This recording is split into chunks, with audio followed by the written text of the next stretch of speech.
नमस्कार, closing call में आपका स्वागत है। मेरा नाम है विकास और अगले 1.5 घंटे के दौरान हम मार्केट का एक्शन पूरा नजर रखेंगे। पूरे एक्शन पर आपके लिए तमाम कॉल्स लेकर आएंगे, एक्सपर्ट्स का बड़ा पैनल जोड़ेंगे और पूरे 1.5 घंटे के दौरान आपके मुनाफे को इंश्योर करेंगे। लेकिन सबसे पहले ये देख लेते हैं कि क्लोजिंग कॉल में क्या क्या खास है। तो 2:05 पे आएगी आपके लिए एफएनओ की स्ट्रेटेजी। उसके बाद 2:10 पे मार्केट के लिए जो क्लोजिंग ट्रेड्स होते हैं, जो आखिरी घंटे में आपको खरीदारी करनी है, वो ट्रेड्स आएंगे।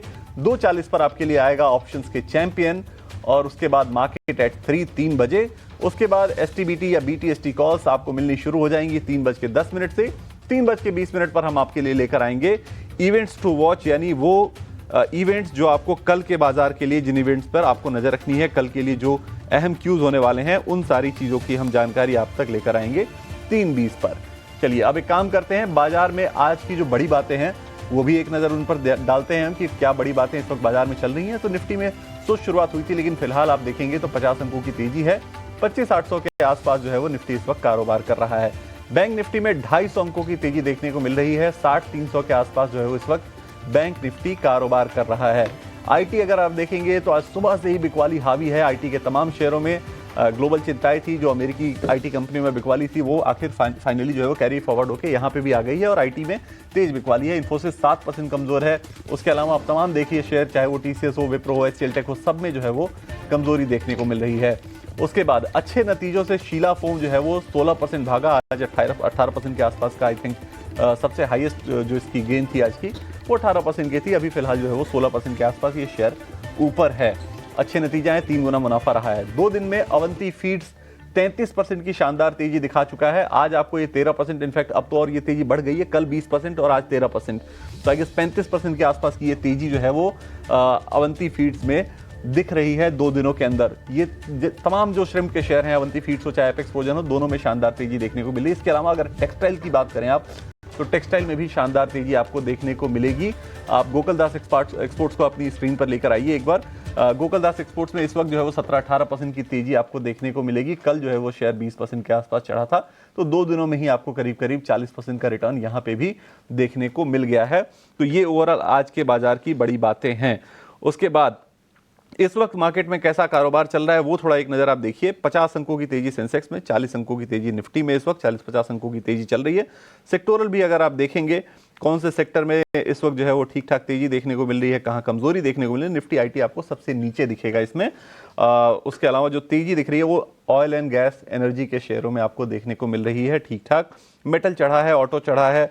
उसके अलावा थोड़े बहुत चुनिंदा रियल्टी शेयरों में खरीदारी हो रही है। पीएसयू बैंक भी चुनिंदा शेयर जो है वो इस वक्त चल रहे हैं। जो कमजोरी है वो निफ्टी आईटी में, निफ्टी डिफेंस में और थोड़े बहुत निफ्टी फार्मा के शेयरों में भी आपको आज कमजोरी देखने को मिल रही है। निफ्टी 50 के गेनर्स आपकी स्क्रीन पर हैं। ओएनजीसी 4% की तेजी, सुबह से ही तेज है ये शेयर। अब आपकी स्क्रीन पर निफ्टी 50 के लूजर्स हैं इन्फोसिस, टीसीएस, एचसीएल टेक। सारे शेयर आईटी के शेयरों में कमजोरी आज के शेयर में, आज के कारोबार में देखने को मिल रही है। चलिए अब काम करते हैं, हमारे मेहमानों को भी शामिल करने का प्रोसेस शुरू करते हैं। धीरे धीरे हमारे जो मेहमान हैं वो भी जुड़ेंगे, लेकिन तब तक एक काम करते हैं, बिग बजर्स आपकी स्क्रीन पर लेके आते हैं कि सबसे बड़े एक्शंस कहाँ हैं इस वक्त स्क्रीन पर, वो आपके लेकर आते हैं। बड़े एक्शन की अगर आप बात करें तो बड़े एक्शन आपको स्क्रीन पर दिखने शुरू हो जाएंगे। सबसे पहले आईटी होगा निश्चित तौर पर, क्योंकि आईटी में आज बड़ी गिरावट आई है और वो आपकी स्क्रीन पर दिख रहा है। आईटी शेयरों में इन्फोसिस, कोफोस, टीसीएस, एलटीआई, माइंडट्री, इन सारे शेयरों में जो है आज काफ़ी बिकवाली देखने को मिली है, क्योंकि जो अमेरिका से टेंशन आई, जो अमेरिका से जो दिक्कत आईटी शेयरों को लेकर आई, वहाँ गिरावट इन शेयरों में देखने को मिली थी। उसका असर आपको दिख रहा है इंडिया के आईटी शेयरों पर भी। कल ही एडीआर डाउन थे और उसका जो है वो असर आपको देखने को मिल रहा है। उसके अलावा आगे बढ़ते हैं, बिग बाजार में आपके पास और जो चीज़ें हैं वो लेकर आते हैं। ऑटो शेयरों में खरीदारी, एक साइड आप देखिए भारत फोर्ज, मारुति सुजुकी, एमएनएम, इन सारे शेयरों में 1.5 से 3.5% तक की खरीदारी आपको देखने को मिल रही है। कंज्यूमर ड्यूरेबल शेयरों में आज अच्छी खासी तेजी देखने को मिलेगी आपको। डिक्सन देखिए, क्रॉम्पटन देखिए, पीजी इलेक्ट्रोप्लास देखिए, वोल्टास देखिए, इन सारे शेयरों में अच्छी खासी खरीदारी देखने को मिल रही है। उसके अलावा जैसे मैंने आपको बताया, ऑयल एंड गैस शेयर या फिर एनर्जी शेयर, इनमें अच्छी खासी तेजी देखने को मिल रही है। ऑयल इंडिया आपकी स्क्रीन पर है, ओएनजीसी है आपकी स्क्रीन पर, आईओसी, बीपीसीएल, इन चारों शेयरों में अच्छी खरीदारी आपको आज देखने को मिल रही है। ऑयल एंड गैस, एनर्जी शेयरों में आज तेजी है। 4% चढ़ा है ऑयल इंडिया, बीपीसीएल में भी 2% की तेजी, आईओसी 2.5% के आसपास चढ़ा है, 170 के पार निकल गया आईओसी। अच्छे नतीजों से कहां असर आपको देखने को मिला है, तो तमिलनाडु मर्केंटाइल बैंक आपकी स्क्रीन पर है, Q3 के अच्छे नतीजे आए और उसका असर आपको देखने को मिल रहा है। उसके अलावा देवयानी इंटरनेशनल, इन दोनों कंपनियों में अच्छी खासी तेजी देखने को मिल रही है। अच्छे नतीजों के दम पर ये दोनों शेयर जो है वो चढ़े हुए हैं इस वक्त। तो ये अभी के इस वक्त के हिसाब से जो बिग बजर्स हैं मार्केट में, जहां पे सबसे ज्यादा एक्शन देखने को मिल रहा है। उसके अलावा देखिए Sigachi industries, MD and CEO राज सिन्हा को जमानत मिली है और उसका असर आपको शेयर पे देखने को मिल रहा है। 15% के आसपास जो है वो शेयर अब चढ़ चुका है सिगाची इंडस्ट्रीज का। तो ये एक एक्शन आपको यहाँ पे देखने को मिला है।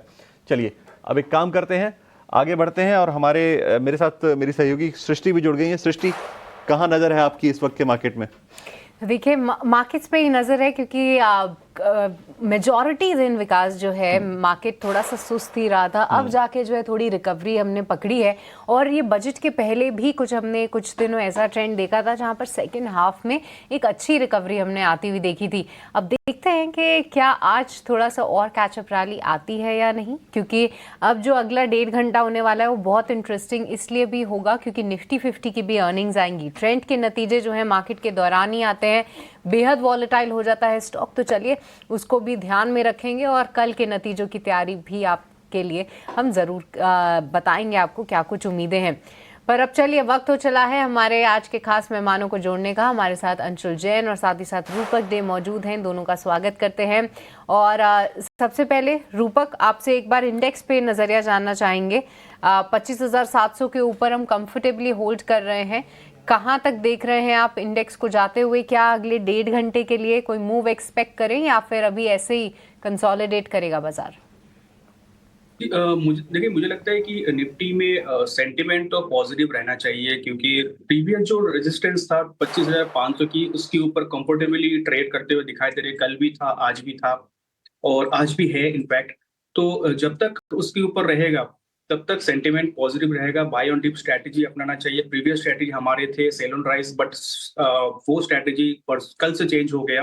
बाय ऑन डिप्स रहेंगे और हायर एंड पे मुझे लगता है 26,000 26,200 की एक रेजिस्टेंस जोन है, उसके ऊपर एक और ब्रेकआउट आएगा। सबसे बेस्ट सबसे ज्यादा सपोर्ट मिलेगा निफ्टी को बैंक निफ्टी से, क्योंकि बैंक निफ्टी एक ब्रेकआउट के बाद ब्रेकआउट लेवल के ऊपर सस्टेन करते हुए दिखाई दे रहा है। तो बैंक निफ्टी में बहुत ज्यादा स्ट्रेंथ दिख रहा है। 59,700 का सपोर्ट रहेगा और उसके ऊपर जब तक रहेगा बाय ऑन डिप स्ट्रैटेजी अपनाना चाहिए। ऑलराइट, तो चलिए ये व्यू फिलहाल इंडेक्स पे, तो सेंटिमेंट पॉजिटिव रहना चाहिए, कहीं ना कहीं ये कॉल आती हुई रूपक की तरफ से। पर आइए हमारे मेहमानों से ये भी समझ लेते हैं कि कहाँ पर है उनकी नज़र और उनसे उनके ट्रेड्स भी ले लेते हैं।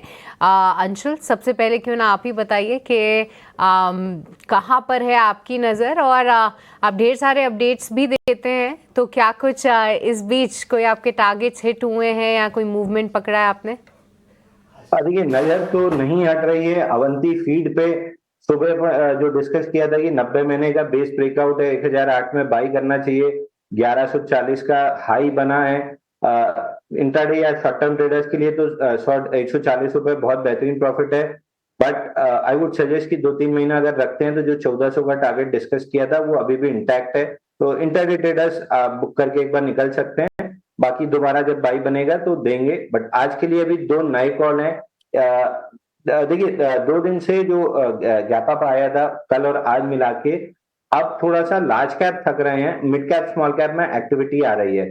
तो निफ्टी 750 जो टोटल मार्केट कैप इंडेक्स है, उसमें नीचे जो मिड कैप स्मॉल कैप के शेयर्स हैं वहां पे ज्यादा फोकस होना चाहिए। उन्हीं में से लेके आया हूं। पहला किर्लोस्कर ऑयल इंजन है।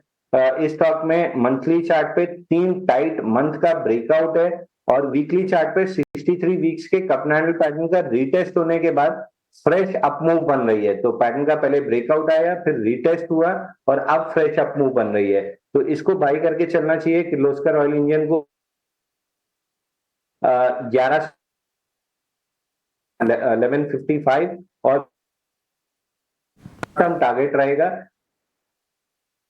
में अचीव होना चाहिए। दूसरा काउंटर जिसमें मैं ऑलराइट, तो शायद थोड़ा सा ऑडियो से रिलेटेड ग्लिच है, बट हमने समझा कि अवंती फीड्स और साथ ही किर्लोस्कर ऑयल इंजन्स यहाँ पर है अंशुल की नज़र और उससे जुड़े स्टॉप लॉस और टारगेट्स फिलहाल उन्होंने बताए हैं, अगली बार जुड़ेंगे तो स्टॉप लॉस भी समझते हैं।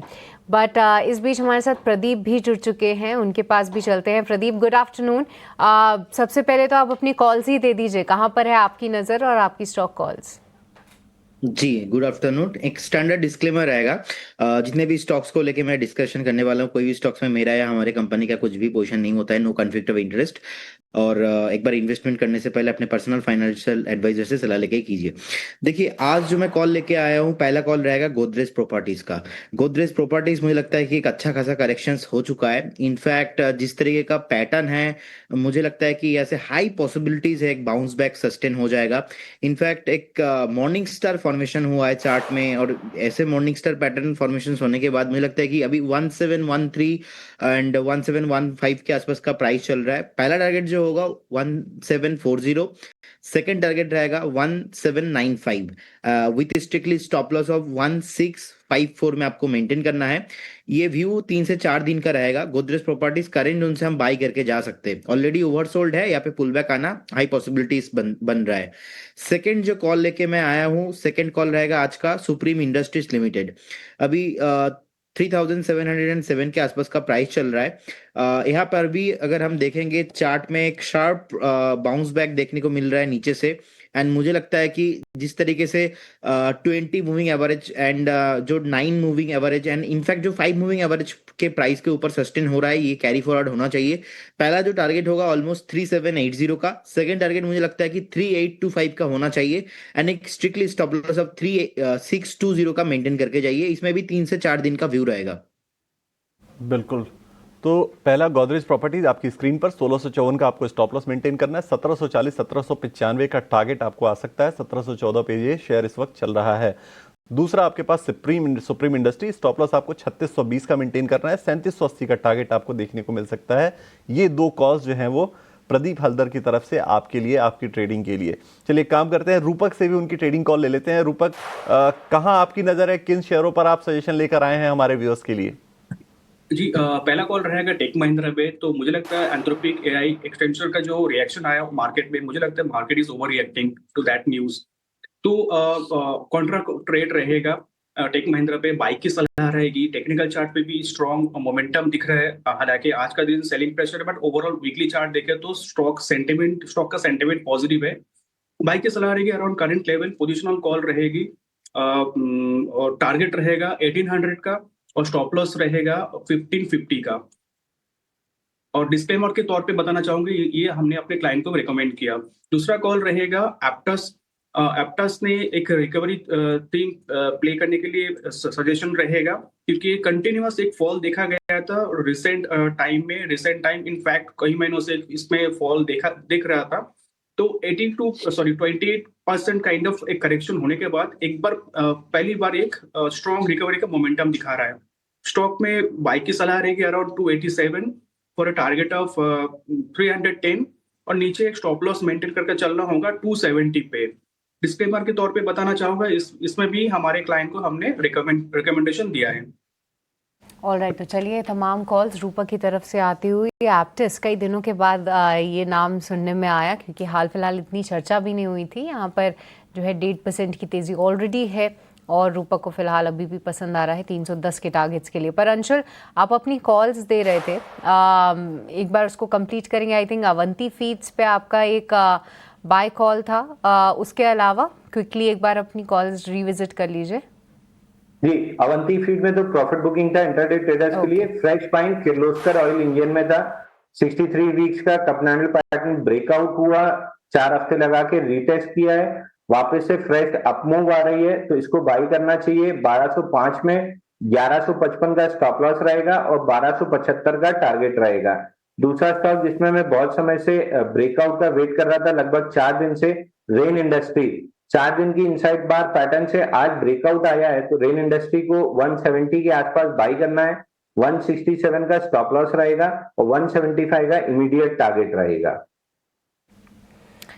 ऑलराइट, तो रेन इंडस्ट्रीज यहाँ पर 175 का टारगेट दे रहे हैं अभी भी, और कई दिनों से जो है अंशुल के रेडार पे ये पर्टिकुलर काउंटर है। किर्लोस्कर ऑयल 1275 के यहाँ पर आप अपने टारगेट्स ध्यान में रख सकते हैं। इस बीच वंडरला हॉलीडेज के भी नतीजे आए हैं। हालांकि आय में एक अच्छी बढ़त देखने को मिली है, बट कंपनी का जो मुनाफा है वो घटते हुए नजर आया है। इबिटा में जो है एक थोड़ा सा जंप ज़रूर रहा है, बट हो सकता है जो इस बार सभी कंपनीज वन टाइम इम्पैक्ट नए लेबर कोड के चलते लगा रही हैं, शायद उसका एक असर हो, वरना क्योंकि स्टॉक भी अभी फ़िलहाल अपने आप को होल्ड कर रहा है। बट एक बार क्विकली अंशुल, आप ही क्यों ना इस पे राय दे दीजिए वंडरला हॉलीडेज, क्या चार्ट्स पे कुछ कोई पैटर्न या कुछ बन रहा है? देखिए, स्टॉक में नॉन स्टॉप डाउनफॉल रही है। टॉप आउट किया था अप्रैल 2024 में 1098 पे, वहां से मंथली चार्ट पे नॉन स्टॉप 478 तक की डाउन मूव रही है। एक बाउंस बैक बन सकता है towards 10 month moving average 576, but इतनी ओवरहेड सप्लाई बिल्ड है और केवल 3300 करोड़ का मार्केट कैप है, तो ओवरहेड सप्लाई टेक ओवर जरूर करेगी। 575 मेजर रेजिस्टेंस जोन है, वहां तक बाउंस बैक कर सकता है, वहां से वापस से सेलिंग रिज्यूम होगी। बिल्कुल, तो ये राय आपको वंडरला पर मिली है। मुनाफा कंपनी का जो 7 करोड़ से घटकर 1 करोड़ पे आ गया, और जो ये राय दी है अंशुल जी ने दी है।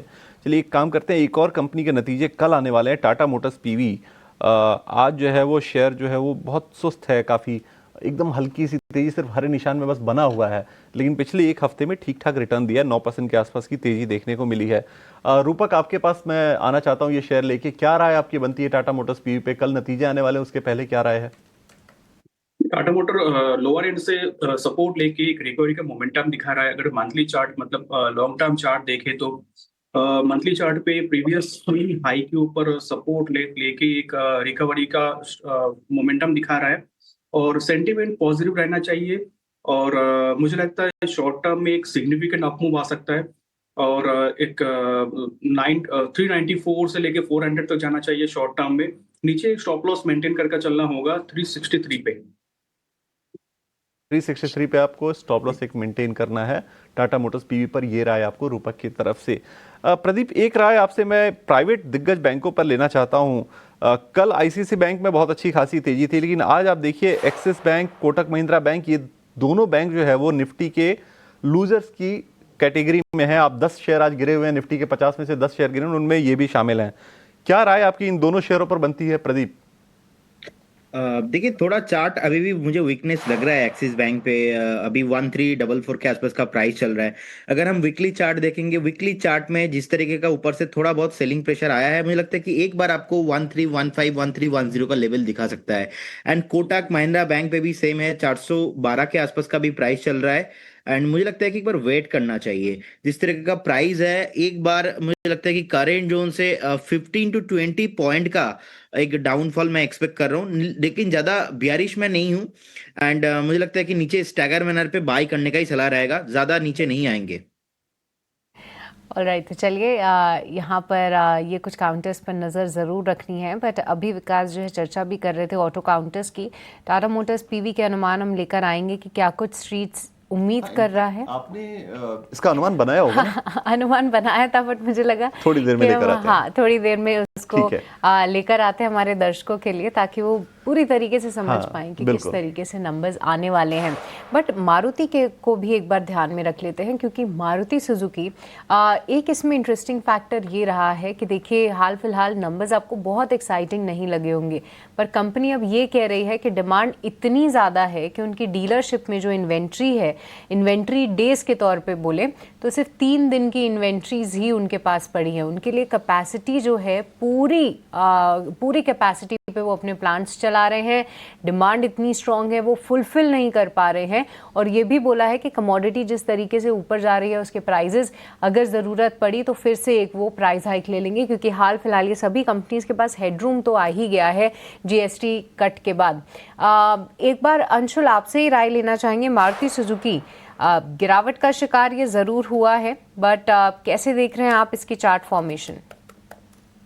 बाउंस बैक किया है 50 वीक मूविंग एवरेज से, अभी भी 15,260 मेजर रेजिस्टेंस बना हुआ है। किसी भी तरह की तेजी के लिए 15,260 15,300 का रेंज निकालना बहुत जरूरी है।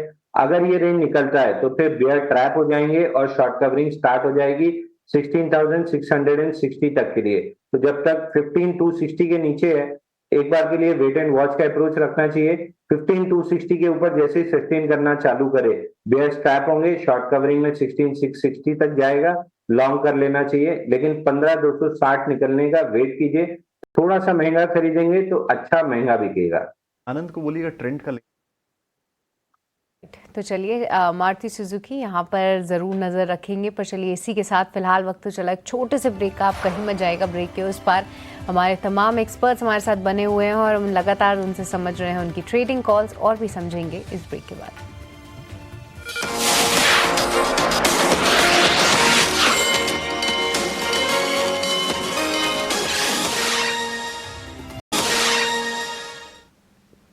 ब्रेक के बाद आपका स्वागत है क्लोजिंग कॉल में, और हम लगातार मार्केट के एक्शन को डिस्कस कर रहे हैं। और एक पर्टिकुलर पॉकेट जो है वो काफ़ी बजिंग है। पेट्रोकेम सेक्टर की बात मैं कर रहा हूँ, पेट्रोकेम की। चेन्नई पेट्रोकेम अभी 4.5% के आसपास ऊपर है, रेन इंडस्ट्रीज भी 5%, नोसिल भी 5% के आसपास ऊपर है इस वक्त। अगर आप देखिए चेन्नई पेट्रोकेम आपकी स्क्रीन पर आ गया है 5% के आसपास की यहाँ तेजी। रेन इंडस्ट्रीज में भी आपको 6% दिख रहा है। क्या राय बनती है अंशुल जी आपकी इन पर्टिकुलर शेयर्स पर? इनमें कहीं आपको कोई ब्रेकआउट दिख रहा है क्या? कहीं मौके बन सकते हैं? देखिए, इनमें एक्यूटास में तो अपन ऑलरेडी ब्रेकआउट प्ले कर चुके हैं। रेन में लास्ट टाइम भी टारगेट अचीव हुआ था, आज भी रेन इंडस्ट्री बाय दिया है। तो ये दोनों स्टॉक्स में क्लियर रिलेटिव स्ट्रेंथ है, तो मेरा फोकस इसी में। एक्यूटास में टारगेट अचीव होने के बाद थोड़ी प्रॉफिट बुकिंग आई है, 3-4 दिन टाइटनेस रहती है तो फिर एक्यूटास में बाय देंगे। फिलहाल रेन 4 दिन के इनसाइड बार से बाहर निकला है तो तेजी बनी हुई है। तो ओवरऑल सेक्टर में भी रिलेटिव स्ट्रेंथ है और इन पर्टिकुलर स्टॉक्स में इन दोनों में भी रिलेटिव स्ट्रेंथ है। तो ऑन डिप या ऑन टाइटनेस बाइंग ही देखना चाहिए इनमें। बिल्कुल, सो ऑन डिप बाई करना चाहिए, ये स्ट्रेटजी अंशुल जी की तरफ से। पेट्रोकेम शेयरों में 2 शेयरों का उन्होंने नाम लिया। एक शेयर आपकी स्क्रीन पर लेकर आते हैं, एनएलसी इंडिया का। ये 6% चढ़ गया ये शेयर। खबर ये आ रही है कि एनएलसी इंडिया की एक सब्सिडरी है एनएलसी इंडिया रिन्यूएबल्स, और इसको ऑर्डर मिला है 600 मेगावाट के बेसिकली रिन्यूएबल प्लांट का। और ये ऑर्डर मिला है एससीसीआई से, solar energy corporation of India से ये ऑर्डर मिला है। और शेयर में इस वक्त 6% की तेजी। प्रदीप जी से पूछते हैं। प्रदीप जी, क्या आप चार्ट पर इसके देख पा रहे हैं? चार्ट पर क्या लग रहा है ये शेयर आपको?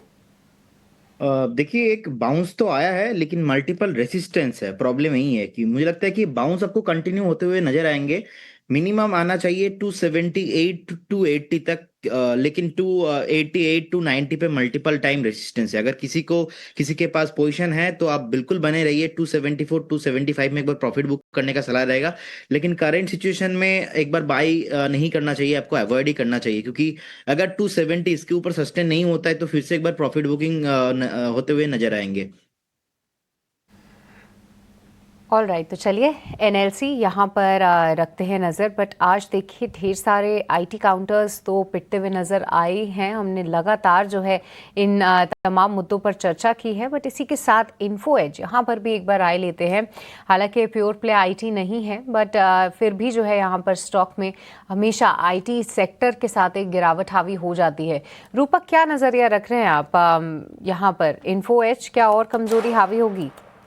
जी बिल्कुल, मुझे लगता है देखिए इसमें वीकनेस ऑलरेडी था, क्योंकि वीकली चार्ट पे कंटिन्यूअसली एक इंपॉर्टेंट मूविंग एवरेज के नीचे सस्टेन करते हुए दिखाई दे रहा था। तो सेलिंग अराउंड द स्टॉक था ऑलरेडी। ये न्यूज आने के बाद, आईटी स्टॉक में सेलिंग प्रेशर आने के बाद थोड़ा एक्सटेंड हुआ। नीचे सपोर्ट है इसका 1120, तो मुझे वहां तक पहुंचते हुए दिख रहा है शॉर्ट टर्म में। हायर एंड पे स्टॉक में रिवर्सल आ सकता है अबव 1230। ऑल राइट, तो चलिए 1230 के नीचे जब तक है तब तक कमज़ोर है इन्फो है। जहाँ पर आप देखिए लगातार स्टॉक में वीकनेस है। मैं देख रही थी इसने कई समय जो है अपना एक रेंज यानी 1420 से लेकर 1320 के बीच में, ये 100 रुपये का जो रेंज है इसने लगभग 5 से 6 महीने पकड़ा रहा। और उसके बाद जब इस साल की शुरुआत से गिरावट हावी हुई तो 1300 से सीधा अब ये 1200 के भी नीचे जा चुका है। तो ये काउंटर देखिए लगातार गिरावट का शिकार है और कोई भी रिकवरी के संकेत नहीं है। ऐसे में बड़ा मुश्किल हो जाता है ऐसे काउंटर से निकलना। इसके अलावा एक बार जाइडस वेलनेस पर भी नज़र डालते हैं। अंशुल, नतीजे काफ़ी ख़राब थे जाइडस वेलनेस के। उम्मीदें मार्केट जो है वो काफ़ी ज़्यादा कर रहा था। कल नतीजे आए थे, कल भी हमने देखा था स्टॉक में एक गिरावट रही और आज तो फिर 4% की कमज़ोरी। और अंशुल, मैं देख पा रही हूँ कि अपने दिसंबर के लोस को भी तोड़ता हुआ नीचे जा रहा है ये स्टॉक। क्या और वीकनेस आएगी यहाँ? देखिए, बिल्कुल और वीकनेस नहीं, जबरदस्त वीकनेस आएगी, क्योंकि इसमें 2 चीज हुई है। पहला वीकली चार्ट पे एक bullish cup and handle pattern बना था 212 हफ्ते का, जो फेल हुआ है। तो पहले लॉन्ग स्ट्रैप है, उनकी लिक्विडेशन आ रही है। दूसरा, आज डेली चार्ट पे 40 दिन का उल्टा cup and handle pattern bearish वाला, उसका ब्रेकडाउन आ रहा है 412 रुपए पे। एक आध दिन पुल बैक जरूर थोड़ी सी बन सकती है, बट 412 430 इस जोन में जबरदस्त सेलिंग आएगी, और इस सेलिंग का टारगेट होगा 50 मंथ मूविंग एवरेज 371 रुपए। तो किसी भी तरह की रैली मिलती है, यहाँ पे थोड़ा सा बेच सकते हैं। रैलीज मिल सकती अगर आती हैं तो उस पर शॉर्ट ऐड करना चाहिए। 370 371 50 मंथ मूविंग एवरेज वहां तक नीचे आ सकता है। बिल्कुल। तो चलिए, ये राय जायडस वेलनेस पर।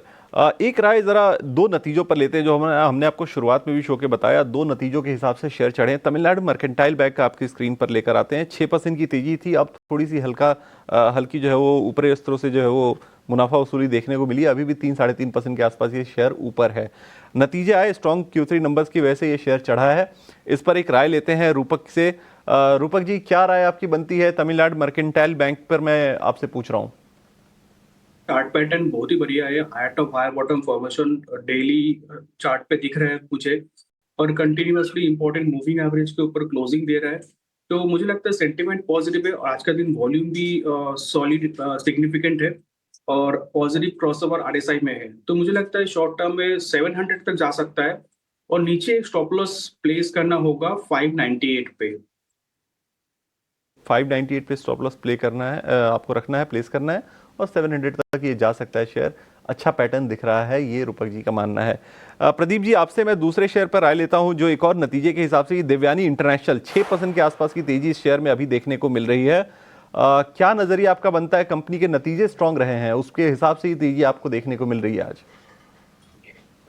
देखिए, दिव्यानी इंटरनेशनल पे मुझे लगता है कि करेंट जोन से भी अभी थोड़ा अपसाइड बाकी है। जिस तरीके का प्राइस एक्शन यहाँ पे हो रहा है, ऑलमोस्ट 122 123 के आसपास का प्राइस चल रहा है। एक बार एक स्ट्रिक्टली स्टॉप लॉस मेंटेन करने का सलाह रहेगा 112 के आसपास।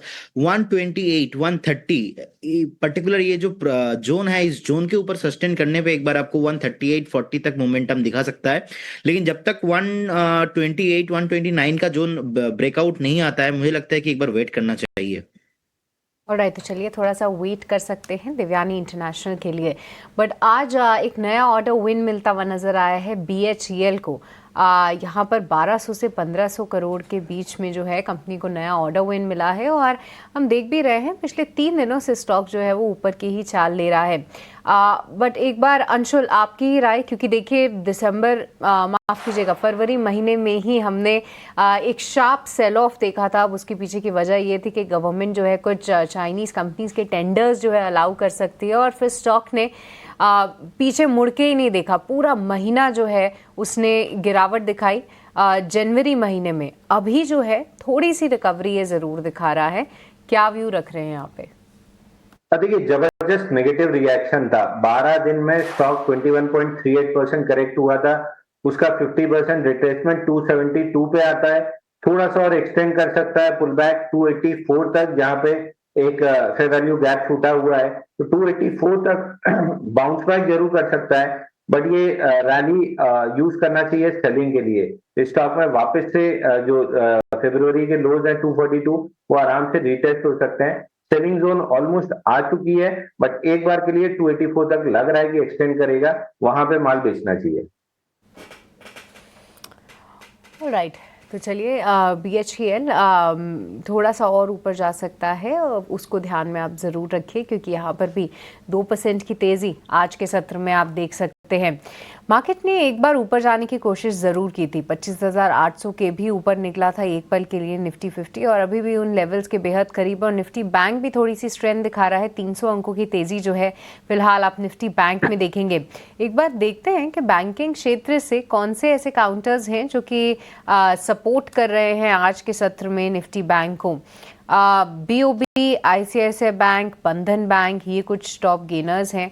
साथ ही HDFC बैंक भी सपोर्ट करता हुआ, और SBI ये भी जो है लगभग 0.5% की तेज़ी दिखा रहा है। तो आप कह नहीं सकते आज के या तो सरकारी बैंक चल रहे हैं या फिर प्राइवेट बैंक, क्योंकि पूरे के पूरा बैंकिंग स्पेस में काफ़ी मिक्स सॉर्ट ऑफ रिएक्शन है। पर जी हाँ, BOB इसको लीड करता हुआ ज़रूर दिख रहा है। रूपक, दीपक, बैंकिंग स्पेस में से कोई स्टॉक जो कि आपको स्टैंड आउट परफॉर्मर लग रहा हो, खास तौर से बीओबी पर अगर आप अपनी राय दे पाए तो? जी बिल्कुल, मुझे तो पर्सनली आईसीआईसीआई बैंक बहुत बढ़िया लग रहा है। यहाँ से 10% काइंड ऑफ हायर एंड पे मूवमेंट एक्सपेक्टेड है। अगर बीओबी की बात करें तो बीओबी भी मुझे बहुत अच्छा लग रहा है। वीकली चार्ट पे एक moving average, important moving average पे सपोर्ट लेके रैली दे रहा है। तो यहाँ से लॉन्ग करके चलना होगा with a stop loss of 280। Higher end पे मुझे लगता है नया हाई मतलब 310 तक जा सकता है। ऑल राइट, तो आईसीआईसीआई बैंक जो है वो पसंद आ रहा है। इन स्तरों पर जो है आपको आईसीआईसीआई बैंक एक बार रिविजिट कर लीजिए, ये ध्यान में ज़रूर रखिए। बट देखिए टिकर पे आपको दिखेगा कि मेटल्स में बाइंग हो रही है और साथ ही हिंदुस्तान जिंक ये काउंटर जो है आज फिर से अच्छी तेज़ी दिखा रहा है। और प्रदीप, ओवरनाइट और साथ ही पिछले 2 दिनों में हमने ऑलरेडी बेहतरीन moves silver as a commodity में देखे हैं। जो मैंने लास्ट चेक किया था वो कुछ $90 के पास ऑलरेडी आ चुके थे। हमने इसको 70s के पास भी जाते हुए देखा। पर प्रदीप, अब क्या व्यू रख रहे हैं आप हिंदुस्तान जिंक पे ही खास तौर से राय बताइए, क्योंकि जिस दिन चांदी करेक्ट हुई थी उस दिन कहीं ना कहीं जो है हिंदुस्तान कॉपर, जिंक जैसे स्टॉक्स भी 8-8, 10-10% करेक्ट हो गए थे। क्या यहाँ पर फिर से एक बार बाय इनिशिएट करें या अभी के लिए थोड़ा छोड़ दें? 1-2 दिन के अप मूव आ चुके हैं। देखिए, पुल बैक तो आना बनता है। अगर हमने देखा सिल्वर में भी ऑलमोस्ट $75 के आसपास के एक रिकवरी था। और उस दिन आपको याद है, आपके साथ मैं डिस्कशन भी कर रहा था दोपहर में। आपने पूछा था कि क्या होगा, मैंने आपको बताया था कि मुझे एक बार तो लग रहा है कि ओवरऑल फिर से कमोडिटी एक बार आपको बेस बनते हुए नजर आएंगे। और ऑलरेडी ओवरसोल्ड सिचुएशन में था सिल्वर। सो कहीं ना कहीं हिंदुस्तान कॉपर, हिंदुस्तान जिंक जैसे स्टॉक्स मुझे लगता है कि यहाँ से एक short covering move highly possibilities है, क्योंकि बहुत शॉर्ट अभी ओपन है इसमें। हिंदुस्तान जिंक अभी 642 के आसपास चल रहा है। मुझे लगता है कि 680 700 फिर से पॉसिबल है, लेकिन इतना वॉलेटाइल है तो इसीलिए ना मैं थोड़ा व्यू यहाँ पे लंबा रखूंगा, ट्रेडिंग व्यू नहीं दूंगा। क्योंकि ट्रेडिंग व्यू में थोड़ा बहुत रिस्क ज्यादा रहता है। अगर आप थोड़ा पोजिशनल कैरी करने का व्यू रहेगा तो उसमें आपका बेटर रिस्क रिवॉर्ड हो रहा है। तो मुझे लगता है कि करेंट जोन से 580 का एक स्टॉप लॉस लिया जा सकता है। अगेन आपको 680 and 720 plus target Hindustan zinc पे आपको देखने को मिल सकता है। हिंदुस्तान कॉपर भी हमने कॉल दिया था उस दिन थोड़ा नहीं चला, नीचे आ गया। लेकिन अगेन हमने देखा जिस तरीके का आसपास हिंदुस्तान कॉपर बार बार सपोर्ट ले रहा है 600 के नीचे सस्टेन नहीं हो रहा है। सो कहीं ना कहीं स्ट्रेंथ जब तक 600 के ऊपर है, मुझे लगता है कि अगेन 667 एंड 690 तक फिर से हिंदुस्तान कॉपर देखने का मिल सकता है। तो दोनों स्टॉक्स में ये भी होल्ड करने का सलाह रहेगा। ये आपको सलाह हिंदुस्तान कॉपर पर दे दी गई है प्रदीप जी की तरफ से। चलिए, एक और काउंटर काफी बजिंग है आईडीबीआई बैंक का। शेयर में 8% के आसपास की तेजी थी। इनफैक्ट इस पर एक खबर आई है। खबर जो है वो ईटी नाउ स्वदेश की एक्सक्लूसिव खबर है। और वो एक काम करते हैं, पहले खबर ही जान लेते हैं। हमारे संवाददाता अंकुर हमारे साथ हैं, इस वक्त मौजूद हैं। अंकुर से पूछ लेते हैं कि क्या खबर है आईडीबीआई बैंक को लेकर। उसके बाद फिर चर्चा करेंगे कि इस शेयर में जो एक्शन आया है उसका फायदा कैसे उठाना है। तो अंकुर, सबसे पहले बताइए क्या एक्शन, क्या खबर इस पर्टिकुलर स्टॉक को लेकर आई है। जी हाँ, सूत्र में यही बता रहे हैं कि 3 बिडर्स आईडीबीआई बैंक के लिए बिड कर सकते हैं। हालांकि 2 जो बिडर्स हैं वो सीरियस माने जा रहे हैं। इनमें से कोटक महिंद्रा बैंक और फेयरफैक्स की अगर बात करें तो ये बिड सबमिट होगी।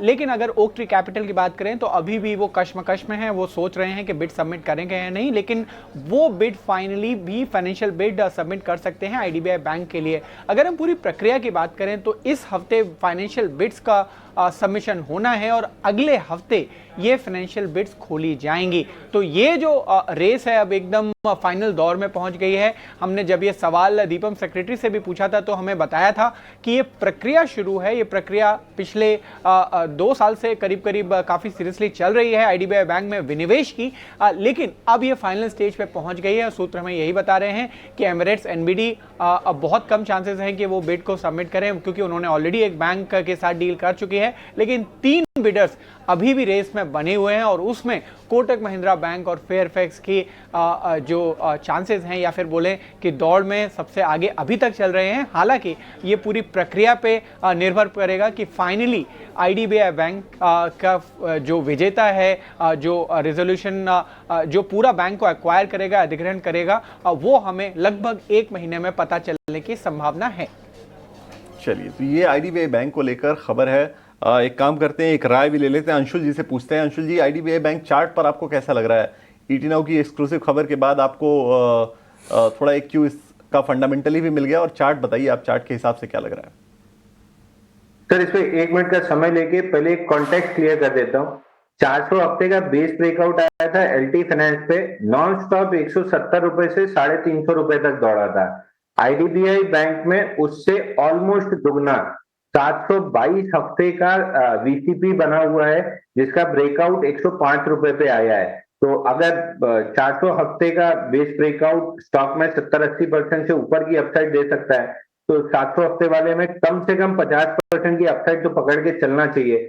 722 हफ्ते लगाया है बेस बनाने में, कम से कम 4 से 5 महीने इसमें सेक्युलर बुल रन रहना चाहिए, जिसमें 155 से 160 कंजर्वेटिव टारगेट होना चाहिए आपका। बीच में सरकार कोई नेगेटिव न्यूज फंड ना दे दे, बस ये एक आपके लिए हमेशा एक तो वो रह सकता है रिस्क। अगर ऐसा कुछ नहीं होता है, आप मान के चलिए कि 3 से 4 महीने में ये फुल पोटेंशियल अपमूव में रहेगा। सेक्युलर बुल रन में आया है स्टॉक, 155-160 डेढ़ मिनिमम टारगेट पकड़ के चलिए। और कल राजेश जी ने भी इसी पे बाई दिया था, उनका टारगेट अचीव हुआ है, और वो भी इसी व्यू के साथ दिए थे कि लॉन्ग टर्म इसमें तेजी बनेगी। तो लगभग राजेश जी और मैं दोनों अलाइंड है इसी पे। बिल्कुल, तो लॉन्ग टर्म तेजी का स्टॉक ये बन सकता है, आपको इस पर नजर रखनी है। ब्रेकआउट इस पे बहुत तगड़ा दिख रहा है, अंशुल जी एकदम बहुत कॉन्फिडेंट है इस पर, इसको लेकर। चलिए, एक शेयर है जहां पे वॉल्यूम बहुत तगड़ा आया है, वॉल्यूम शॉकर है एक तरह से, बीएलएस इंटरनेशनल की बात मैं कर रहा हूं। आमतौर पे इसका अगर आप एक कॉन्टेक्स्ट लेने के लिए अंदाजा लगाना चाहें तो 15-15.5 लाख के आसपास का वॉल्यूम इसका मंथली एवरेज पे रहता है, और जो आज वॉल्यूम है वो है 2.25 करोड़ का, और शेयर इस वक्त जो है वो 12-12.5% ऊपर है। रूपक से एक सलाह लेते हैं कि क्या नजरिया उनका बनता है शेयर को लेकर, इतना ज्यादा वॉल्यूम के साथ कारोबार हो रहा है, आखिर क्या बदला है? रूपक बताइए, बीएलएस इंटरनेशनल पर क्या नजरिया है आपका? ये देखिए, बहुत बढ़िया वॉल्यूम के साथ ब्रेकआउट दिया above 200 days moving average, simple moving average. तो सेंटीमेंट डेफिनेटली बहुत ज्यादा इंप्रूव हुआ, और मुझे लगता है यहाँ से पॉजिटिव सेंटीमेंट बरकरार रहेगा आगे भी। और बट जब तक स्टॉक 280 के ऊपर सस्टेन करता है तब तक ही रहेंगे। 280 के नीचे सेंटीमेंट वापस खराब हो जाएगा, तो लॉन्ग पोजीशन बनाया जा सकता है विद स्टॉप लॉस अब 280। हायर एंड पे मुझे लगता है 320 तक जा सकता है। ऑल राइट, तो चलिए बीएलएस इंटरनेशनल यहाँ पर रखते हैं नज़र पर। इसी के साथ फिलहाल वक्त तो चला है छोटे से ब्रेक, आप कहीं मत जाएगा, हम जल्द लौटेंगे।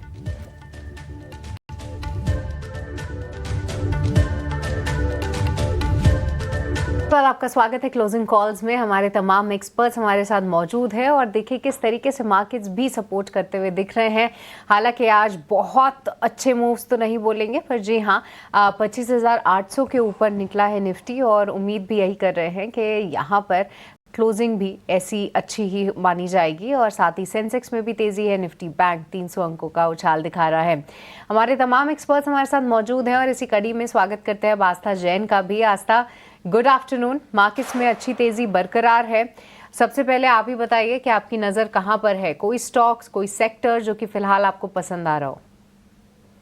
हाय, गुड आफ्टरनून टू एवरीवन। बिल्कुल, मार्केट की ये तेजी काफी अच्छी स्ट्रेंथ दिखा रही है, और क्रॉम्पटन ग्रीव्स एक काउंटर है जो मुझे अभी भी बहुत अच्छा लग रहा है। ऑल्दो आज की ट्रेडिंग सेशन में काफी बढ़ चुका है, 245 के आसपास चल रहा है। इसके रिजल्ट्स आने वाले हैं 6 तारीख को, आई थिंक फ्राइडे रहेगा। सो क्रॉम्पटन ग्रीव्स में अगर थोड़ा रिस्क ले सकते हैं, क्योंकि मैं रिजल्ट से जस्ट पहले ये कॉल दे रही हूँ बैंक की, तो अगर रिस्क ले सकते हैं तो इसमें खरीदारी के मौके तलाशने चाहिए। 245 के आसपास चल रहा है, इन्हीं स्तरों पे खरीदारी करने की सलाह रहेगी। स्टॉप लॉस इसमें 225 का यानी कि 225 का रहेगा, और टारगेट्स जो इसमें पहला टारगेट मेंटेन किया जाएगा वो 271, दूसरा टारगेट 275।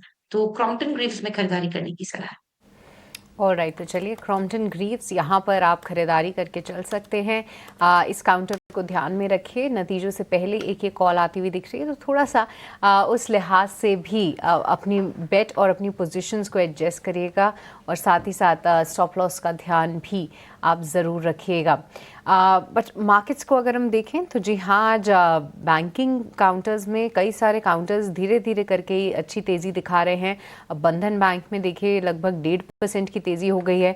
HDFC की हमने चर्चा की थी, 0.5% की तेज़ी थी, अब धीरे धीरे करके वो काउंटर भी ऊपर आ रहा है। और आप देख सकते हैं एक्सिस बैंक आज बन चुका है निफ्टी का टॉप लूज़र। कल ही हमने देखा था कि 52 वीक हाई था, तो कहीं ना कहीं इसको प्रॉफिट बुकिंग भी नहीं बोलेंगे। स्टॉक थोड़ा सा नीचे आ रहा है, और कुछ ज़्यादा कंसर्न्स दिख नहीं रहे हैं। बट काफ़ी अच्छे मूव्स कई सारे स्टॉक्स में हैं और ऐसे में एक बार रेलवे काउंटर्स पर भी फोकस कर लेते हैं और ख़ास तौर से रेलटेल पे चर्चा करते हैं। रेलटेल के नंबर्स आए थे, ठीक नंबर्स थे, बट आगे के लिए कंपनी किस तरीके से जो है अपनी ऑर्डर बुक को एक्सपैंड करने का सोच रही है, डेटा सेंटर की अपॉर्चुनिटीज़ वो कैसे तलाश रहे हैं, इन सभी मुद्दों पर आज हम चर्चा करेंगे। और उसके लिए हमारे साथ कंपनी के मैनेजमेंट मिस्टर संजय कुमार, जो कि चेयरमैन और मैनेजिंग डायरेक्टर हैं रेलटेल के, वो जुड़ चुके हैं। संजय जी नमस्कार, आपका बहुत बहुत स्वागत है 18 आवर स्वदेश पे। सबसे पहले तो आप एक बार अपनी ऑर्डर बुक के बारे में ही बताइए कि Q3 तक ऑर्डर बुक की पोजीशनिंग क्या है, कैसे कंपनी सोच रही है इसको आगे ग्रो करने के लिए, और साथ ही साथ इसकी एग्जीक्यूशन टाइमलाइन क्या होगी? तो हमारी जो ऑर्डर बुक है, हमने इस वर्ष अगर हम बात करें तो रफली 3000 करोड़ के आसपास के नए ऑर्डर्स हमें इस बार मिले हैं। थोड़े से 3000 से प्लस ही होंगे। तो और अभी आगे 2 महीने बाकी हैं इस क्वार्टर में भी। जहां तक एग्जीक्यूशन की बात अगर हम करते हैं तो एग्जीक्यूशन इस प्रेजेंट ऑर्डर बुक का जो एग्जीक्यूशन है, अ मेजर चंक, इसका एक बड़ा हिस्सा अगले साल इम्प्लीमेंटेशन में आना चाहिए। मे बी कह सकते हैं हम 30 से 40% तक जो इम्प्लीमेंटेशन होगी अगले साल होगी। और इस वर्ष भी अभी हमारे अगले आने वाले 2 महीनों में काफी सारे ऑर्डर्स हमारे मैच्योर होंगे, इम्प्लीमेंट होंगे, जिससे कि हमारी जो एक गाइडलाइंस हमने हमारी growth guidelines annual financial year 25-26 के लिए दी हुई है, उससे हमें पूरा करने की मदद मिलेगी। अगले साल भी हम ऐसे उम्मीद करते हैं कि हमारी जो ऑर्डर बुक है इसी रफ्तार से ग्रो करेगी। मे बी हम 3000 से 3-3.5 तक के करोड़ के नए ऑर्डर हम बुक कर पाएंगे, जिससे कि हमारे अगले वर्षों के लिए हमारी जो ग्रोथ है वो सस्टेन रहे। बिल्कुल बिल्कुल। संजय जी गुड आफ्टरनून, विकास बोल रहा हूँ। एक सवाल आपके टेलीकॉम बिजनेस को लेकर भी जानना चाहता हूँ कि आपके टेलीकॉम बिजनेस में ओवरऑल अगर देखें तो ग्रोथ मोमेंटम उतनी नहीं है, उसके पर्टिकुलर पीछे क्या वजह रही होगी? और अगर हमें एक ग्रोथ प्रोजेक्शन लेनी हो किसी को भी इन्वेस्टर के तौर पे या फिर एनालिस्ट के तौर पे, तो वो कैसे करे इस वक्त टेलीकॉम सेक्टर के लिए? अगर हम टेलीकॉम सेगमेंट की बात करें तो देखिए, टेलीकॉम सेगमेंट लगातार हम प्रेशर फील कर रहे हैं। और इस वर्ष भी कुछ एक्टिविटीज ऐसे हुए हैं जिससे कि प्राइस प्रेशर्स को लेकर के हमारे को मुश्किलें आई हैं। लेकिन हमने कुछ जो काम किया है पिछले 1-1.5 साल में टेलीकॉम सेक्टर में, कुछ अपनी कैपेसिटी ऑगमेंटेशन करी है, कुछ और कस्टमर अप्रोच करने की स्ट्रैटेजीज को चेंज किया है, कस्टमर अलाइनमेंट को एक डिफरेंट तरीके से देखने की शुरुआत करी है। तो उसका जो नतीजा है, हमें उम्मीद है कि अगले वर्ष हमें मिलेगा। और अगर हम बात करें ग्रोथ की, तो अगले वर्ष में हमको 8 से 10% का ग्रोथ टेलीकॉम मार्केट से, टेलीकॉम सेक्टर से आने की उम्मीद है। इस वर्ष आप बिल्कुल सही कह रहे हैं कि इस वर्ष टेपिड रहा है और बहुत अच्छा हम नहीं कर पाए हैं टेलीकॉम सेक्टर में। ऑलराइट, बट संजय जी एक और बड़ा ग्रोथ अपॉर्चुनिटी एरिया आप लोगों के लिए डेटा सेंटर माना जा रहा है, क्योंकि देखिए आपने हाल फिलहाल कुछ करार भी किए थे, टेक्नो के साथ एक डील की थी, उसके बारे में बताइए कि ये जो डील आपने की थी वो कब से कंट्रीब्यूट और नंबर्स में इम्पैक्ट करती हुई नजर आएगी, और डेटा सेंटर की अपॉर्चुनिटी को कितना बड़ा देख रही है कंपनी, क्या है वहां पर ग्रोथ प्लान? देखिए, डेटा सेंटर सेगमेंट तो हम सभी जानते हैं कि डेटा सेंटर सेगमेंट लगातार इंडिया में हमारे डोमेस्टिक जो हमारा सेक्टर है उसमें भी, और अभी जो रीसेंट बजट आया उसमें इंटरनेशनल क्लाइंट्स के लिए भी गवर्नमेंट ऑफ इंडिया ने हमारे बजट में इवन हॉलिडे जो फॉरेन हाइपरस्केलर्स हैं उनके लिए ओपन किया है। लेकिन जहां तक हम रेलटेल की बात करते हैं तो हमारा जो नीश सेगमेंट है वो मोस्टली गवर्नमेंट सेक्टर में है, और उसमें जो डिमांड है, जो रिक्वायरमेंट है कस्टमर की, वो जैसा हमें लगता है कि बहुत सारे कस्टमर्स हैं जो पब्लिक क्लाउड से शिफ्ट होना चाहते हैं, और वो सॉवरेन क्लाउड और ऐसे क्लाउड में जो गवर्नमेंट एंटिटी कंट्रोल करती हो, मैनेज करती हो, ऑपरेट करती हो। तो हमें ऐसी उम्मीद है कि इसमें अच्छा ट्रैक्शन मिलेगा। इसके अलावा बाहर से, विदेशों से भी, जो हमारे ग्लोबल साउथ कंट्रीज हैं, वहां से भी डेटा सेंटर की रिक्वायरमेंट्स जनरेट हो रही हैं। अभी रिसेंटली हमको इथियोपिया से उनका एक छोटा सा डेटा सेंटर बनाने के लिए ऑर्डर मिला है। मिनिस्ट्री ऑफ एक्सटर्नल अफेयर्स, विदेश मंत्रालय के सौजन्य से, और हम उसे समय सीमा में इम्प्लीमेंट भी करेंगे। तो डेटा सेंटर की रिक्वायरमेंट केवल हमारे देश में नहीं, बाहर से भी, जो ग्लोबल साउथ कंट्रीज हैं, वहां से जिस तरह से हमारे माननीय प्रधानमंत्री जी ने जिस तरह से एक हमारी जो डिप्लोमेटिक एफर्ट्स करे हैं, जो रिलेशनशिप बिल्ड करे हैं, उससे हमारे देश को और हमारे कंपनी को मौके मिलने के लिए हमें काफी अच्छी उम्मीद है। तो डेटा सेंटर और डेटा सेंटर रिलेटेड सर्विसेज, जैसे कि आधार सर्विसेज हैं या दूसरी डिजिटल सेवाएं हैं, उनमें भी हमें ग्लोबल साउथ कंट्रीज से अच्छी ओपनिंग्स मिलने की संभावनाएं रहेंगी।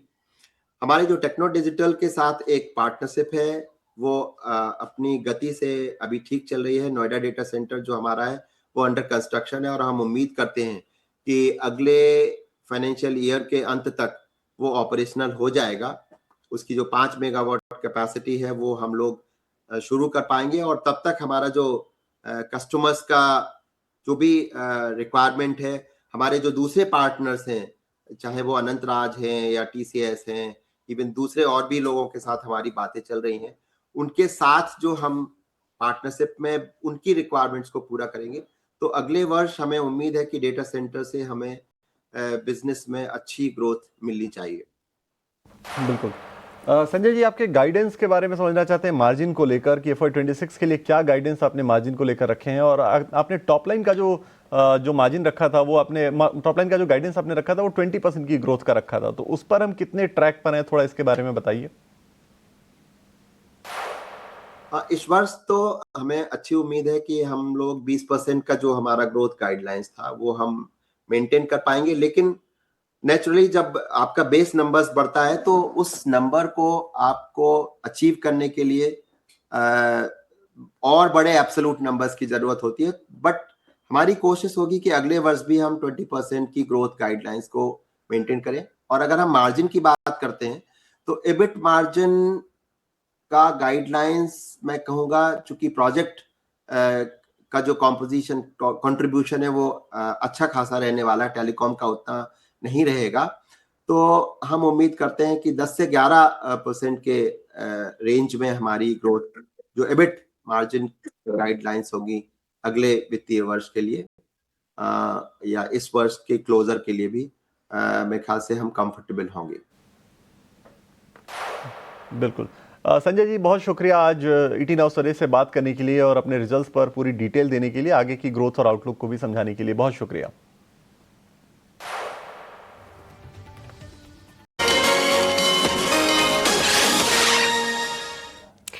ब्रेक के बाद आपका स्वागत है क्लोजिंग कॉल्स में। तो देखिए, मार्केट में तेजी बरकरार है और ढेर सारे नतीजे भी आ रहे हैं, और टीम लीज के नतीजों पर एक बार चर्चा करते हैं, क्योंकि नंबर्स जो हैं वो अच्छे आते हुए दिखे हैं। हालांकि हम मार्जिन्स देख रहे थे, 1 से 1.5% के ही मार्जिन बैंड में कंपनी काम करती है, पर कंसोलिडेटेड प्रॉफिट जो है वो बहुत अच्छा आया है। आप देखिए, आय में भी एक अच्छी बढ़त देखने को मिली है, और प्रॉफिट खास तौर से जो है कंपनी ने काफ़ी अच्छा जंप दिखाया। 35 करोड़ से बढ़कर अब 42 करोड़ हो चुके हैं। मार्जिन्स में कोई ज़्यादा बदलाव आया नहीं है। स्टॉक में एकाएक 8% का उछाल आप आज के सत्र में देखेंगे। एक बार अंशुल, आपकी राय टीम लीज पे, क्या यहाँ पे वॉल्यूम बैक्ड बाइंग हो रही है? क्या वॉल्यूम्स एकाएक बड़े हैं, और क्या ऐसे स्टॉक में पार्टिसिपेट करना चाहिए? देखिए, वॉल्यूम राइज है 155% और 50 day average volume stock trade कर चुका है। 50 डे मूविंग एवरेज पे आगे खड़ा हुआ है 1540 के आसपास। इंटरेस्टिंग चीज जो नोट करने की है वो है monthly chart.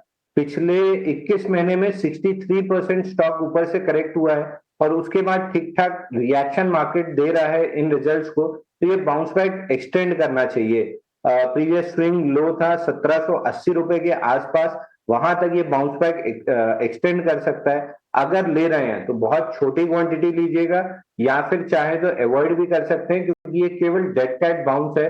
Generally dead cat bounce swift होती है। छोटी क्वांटिटी से पार्टिसिपेट जरूर कर सकते हैं। स्टॉप लॉस ले लीजिए 1460 रुपए का और टारगेट ले लीजिए 1780 रुपए का। छोटी क्वांटिटी रखिएगा क्योंकि बड़ी गिरावट के बाद डेड कैट बाउंस है, तो क्वांटिटी पे थोड़ा सा विशेष ध्यान होना चाहिए। गिरावट दिख रही है यहाँ पे अंशुल। देखिए आमतौर पे इतनी चर्चा नहीं होती है तो रोज़ के रेट्स जो हैं वो ध्यान में नहीं रहते टीम लीज के, बट हमने 2022 में इसको 5500 तक जाते हुए देखा था। अब देखिए किस तरीके का वेल्थ डिस्ट्रक्शन हुआ है इस काउंटर में। अंशुल भी यही कह रहे हैं कि इतनी गिरावट के बाद एक डेड कैट बाउंस है, आप इसको अवॉइड कर पाएँ तो अवॉइड कर लीजिए, क्योंकि 2020-22 के आसपास 6000, अगर आप पिछले साल की बात करें तो तब भी जो है ये स्टॉक कहीं ना कहीं आपको 3000 तक के लेवल्स दिखा रहा है, और उन लेवल से भी जो है आप देखिए आधी आपकी वेल्थ डिस्ट्रॉय होती हुई नज़र आई है। तो टीम लीज यहाँ पर थोड़ा सा ध्यान में ही रखें, एक डेड कैट बाउंस की तरह ले, बट अगर फिर भी आप ले रहे हैं तो यहाँ पे स्टॉप लॉस का ध्यान भी आप रखिएगा। पर चलिए अब आगे बढ़ते हैं और नतीजों से ध्यान हटाकर एक बार ऑप्शन सेगमेंट पर फोकस करते हैं और रुख करेंगे हमारे अगले सेगमेंट ऑप्शंस के चैंपियन का।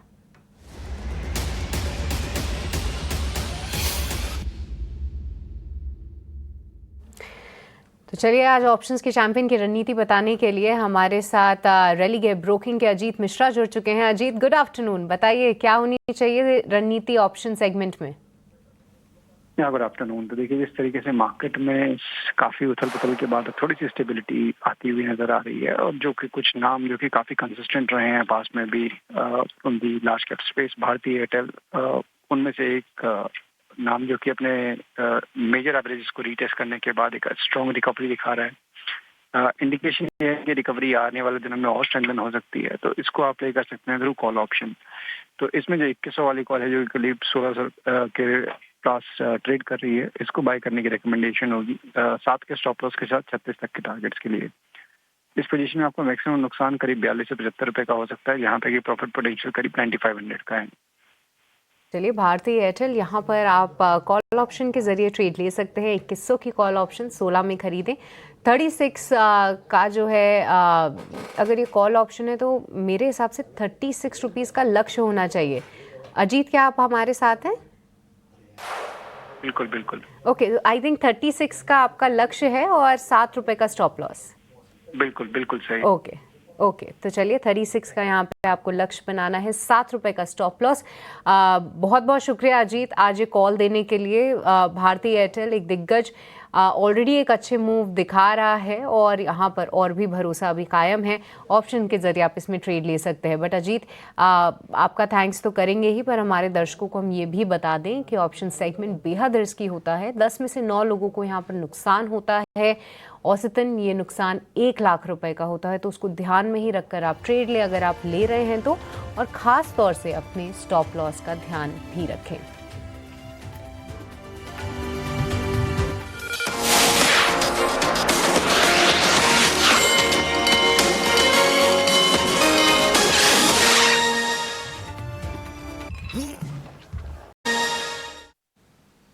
ब्रेक के बाद आपका एक बार फिर से स्वागत है क्लोजिंग कॉल में। और अब वक्त हो गया है, क्योंकि 3 बज गए हैं तो वक्त हो चला है मार्केट एट 3 लेके आने का। लेकिन उसके पहले एक काम करते हैं, एक ऑप्शन की कॉल हमने अभी थोड़ी देर पहले आपको बताई थी, वो ऑप्शन की कॉल आपकी स्क्रीन पर एक बार दोबारा लाते हैं ताकि आप टारगेट और स्टॉप लॉस को नोट कर सकें। तो अजीत मिश्रा जी की ऑप्शन की रणनीति थी, भारतीय एयरटेल का 2100 का कॉल खरीदने को उन्होंने कहा था।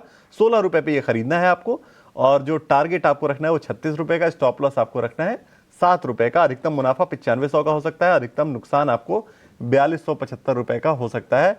ये ऑप्शन की स्ट्रेटजी आपको अजीत मिश्रा जी ने सजेस्ट की थी। चलिए अब एक काम करते हैं, मार्केट एट 3 यानी हमारा जो खास सेगमेंट है वो लेकर आते हैं आपके सामने। चलिए हमारे साथ जुड़े हैं आनंद शुक्ला, हमारे सहयोगी। आनंद, बताइए क्या एक्शन है मार्केट एट 3 में आज?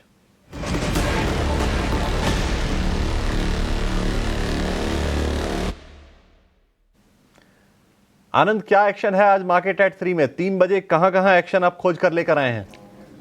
जी हाँ विकास, अभी तक के बाजार की तरफ पहले अगर देखेंगे तो निफ्टी में हल्की सी तेज़ी देखने को मिल रही है, लेकिन निफ्टी बैंक अच्छा कारोबार करता नज़र आ रहा है। करीब 250 अंकों के आसपास की तेज़ी दिख रही है और जो सपोर्ट है वो मेटल सेक्टर से मिल रहा है बाजार को। मेटल सेक्टर में लगातार तीसरे दिन तेज़ी देखने को मिल रही है। आप शेयरों की तरफ देखेंगे तो एनएमडीसी, जीएमडीसी, वेदांता, इन तीनों शेयरों में करीब 3 से 5% की आज तेज़ी देखने को मिल रही है। कई सारी कंपनियों के नतीजे आ रहे हैं, उनकी बात कर लेंगे अगर तो एमक्योर फार्मा के नतीजों की तरफ देखें तो मुनाफा अच्छा खासा बढ़ा है। साथ ही साथ आय की तरफ देखेंगे तो 300 से 400 करोड़ की बढ़ोतरी यहाँ ईयर ऑन ईयर बेसिस पे देखने को मिली है। वहीं एबिडा मार्जिन की तरफ देखेंगे तो 18% से बढ़कर अब 20% के पार पहुंच गई है, जिसके चलते शेयर करीब 1.5 से 2% ऊपर कारोबार करता नजर आ रहा है। राइट्स के नतीजों की बात करें तो मुनाफा जो है करीब 30 करोड़ बढ़ा है ईयर ऑन ईयर बेसिस पे। साथ ही साथ आय की तरफ देखेंगे तो 575 करोड़ से बढ़कर अब 608 करोड़ पहुंच गया ईयर ऑन ईयर बेसिस पे, जिसके चलते शेयर में आज पॉजिटिव एक्शन देखने को मिल रहा है। वहीं इमामी के नतीजों की तरफ देखें तो 289 करोड़ से बढ़कर मुनाफा अब 320 करोड़ पहुंच गया है ईयर ऑन ईयर बेसिस पे। साथ ही साथ आय में भी अच्छी बढ़त देखने को मिली है, करीब 100 करोड़ की। कंपनी ने 6 रुपये पर शेयर डिविडेंड का ऐलान भी किया हुआ है, जिसके चलते शेयर 4 से 5% आज ऊपर कारोबार करता नजर आ रहा है। खबरों की तरफ देखें तो बेल पर खबर आई है जहां पर कंपनी को हिंडाल्को से ऑर्डर मिला है और ये जो ऑर्डर है वो 1200 से 1500 करोड़ की रेंज में मिला है, जिसके चलते शेयर आज हरे निशान में कारोबार करता नजर आ रहा है। और अंत में बात करें एक ब्रोकरेज रिपोर्ट की तो इंडस टावर्स पर सिटी की ब्रोकरेज रिपोर्ट आई है। इन्होंने खरीदारी की राय दी है और जो लक्ष्य रखा है वो रखा है 540 रुपए का। हमने देखा था कि कंपनी के जो नतीजे आए थे उसमें आय और एबिडा जो था वो अनुमान के मुताबिक रहा था, जिसके चलते आज शेयर 1.5 से 2% ऊपर कारोबार करता नजर आ रहा है। तो 3 बजे तक के ये बड़े अपडेट्स थे जहां पर आज एक्शन देखने को मिल रहा है। विकास, तो ये है 3 बजे तक के सबसे बड़ा एक्शन जहां पे आपको नजर रखनी चाहिए। एक स्टॉक जो आनंद ने अभी बताया, BHEL का, हिंडाल्को से 1200 से 500 करोड़ के रेंज में इसको ऑर्डर मिला है और शेयर अभी 2% के आसपास ऊपर है। आखिरी घंटे में ही ये तेजी आई है, 2 से 3 के बीच में ही ये तेजी आई है इस शेयर के अंदर। बाकी सुबह से उतनी तेजी थी नहीं। एक काम करते हैं, आस्था जी से पूछ लेते हैं कि आस्था जी कहाँ देख रही हैं इसमें कोई सपोर्ट दे, कोई इसमें पर्टिकुलर ब्रेकआउट का लेवल देख रही हैं क्या? BHEL पर क्या राय है आपकी आस्था जी? जी बिल्कुल, देखिए बीएचईएल में 2 चीज़ें हैं, अगर फंडामेंटल्स भी देखें तो नतीजे भी बहुत अच्छे आए थे। तो अब ये दोनों ही चीज़ों का जो एक कॉम्बिनेशन हुआ है उससे ये स्टॉक चल रहा है। मुझे ऐसा लगता है 272 के आस-पास, क्योंकि अभी ये ट्रेड कर रहा है। हाई प्रोबेबिलिटी है कि एक बार 285 से लेके ये कोशिश करेगा 290 तक जाने की। तो स्ट्रॉन्ग लग रहा है ऑन चार्ट्स, 285-290 तक के लेवल्स हमें देखने को मिल सकते हैं। 260 का एक स्टॉप लॉस ज़रूर मेंटेन करें पोज़ीशन में, 260 या फिर 258 का। तो टू बी वेरी प्रिसाइज 258 के स्टॉप लॉस के साथ यहाँ पे होल्ड करने की और नई पोजीशन बनाने की भी सलाह है। टारगेट 290 तक के रखे जा सकते। बिल्कुल, तो 260 का आपको स्टॉप लॉस, 290 का टारगेट आपको देखने को मिल सकता है। ये आस्था जी की राय है BHEL के ऊपर। चलिए अब एक और खास मेहमान हमारे साथ जुड़ गए हैं, उनका शो में स्वागत करते हैं। पहले तो अमोल अठावले जी हमारे साथ जुड़ गए हैं कोटक सिक्योरिटी से। अमोल, पहला नजरिया आपका मार्केट को लेकर ही, बड़ा सुस्त कारोबार रहा पूरे दिन और क्लोजिंग भी लगभग उसी आसपास हो रही है। निफ्टी एक रेंज में ही रहा, 50 अंकों की तेजी अभी भी देखने को मिल रही है। तो पहला नजरिया आपका मार्केट के ऊपर, उसके बाद फिर आपकी पिक्स भी जानना चाहेंगे हम। Good afternoon. आई थिंक 3 दिन में काफी वोलेटिलिटी हो चुकी थी। कल भी अगर हम देखें तो 1200 पॉइंट का ओपनिंग गैप अप हुआ था।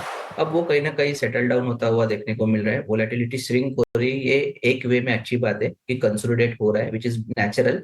मुझे लगता है एक रेंज बाउंड टेक्सचर ओपन हो रहा है और वही शॉर्ट टर्म में कंटिन्यू रहने के चांसेस अभी तो चार्ट्स पे दिख के आ रहे हैं।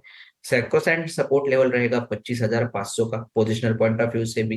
अगर वो कंटिन्यू होता है तो मार्केट में यही सेटअप कंटिन्यू रह सकता है। ऑन द हायर साइड अगर मैं देखता हूँ तो 26,000 का एक ऐसा रेजिस्टेंस जोन रहेगा, यहाँ पे एक बार वापस से प्रॉफिट बुकिंग आने के चांसेस चार्ट्स पे दिख के आ रहे हैं। About peaks positional point of view से देख रहा हूँ, उसमें से पहला बंधन बैंक की तरफ जा रहा हूँ, 157 के आसपास है। अगर ये टेक्निकल बाउंस बैक कंटिन्यू होता है तो स्टॉक में 167 के लेवल दिख सकते हैं। स्टॉप लॉस रहेगा उसका 153 का। दूसरा कॉन्ट्राबेट भी उसको बोल सकते हैं, but LIC housing finance current levels पे काफी प्रॉमिसिंग लग रहा है, 515 के आसपास है।